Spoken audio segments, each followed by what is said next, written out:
Јас да бидам допадлив за некого, ме разбирате, да бидам циркузант, да користам вулгарни зборови во речникот и така натаму. Не сум тоа јас. Не сум ни така воспитан, ниту така ги воспитувам моите деца. Немам потреба на тој начин да привлекувам внимание. Со многу работа сакам и труд да привлечам внимание. Тоа е она што го бараме.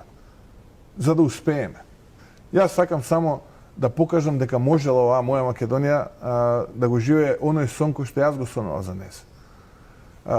Можеби и не сум харизматичен, можеби не треба да им се допаднам на тие луѓе, но знам крваво да работам и до сега во животот кога сум работел нешто сум сработил. Сакам тоа да го покажам. 4 години волонтирам во партијата, се возам со свое возило, само за да дојде денот да покажам дека можело поинаку.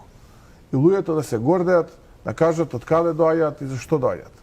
Дека не е ова место каде што срамот, понижувањата, криминалот и корупцијата ќе владат и царуваат и дека главен бизнис во државата ќе биде нивата со марихуана. Каде што ќе зборуваме за дигитализација, за вештачка интелигенција, за роботика, за реформирано образование, за квалитетен здравствен систем, за ослободени од стегите да обвинуваат обвинители да судат судии, каде што ќе имаме мотивиран одбранбен систем, војници, припадници на Министерството за внатрешни работи, срекни земјоделци, млади кои што се враќаат, инвеститори кои што чекаат, квалитетен образован млад кадар. Тоа е мојот сон.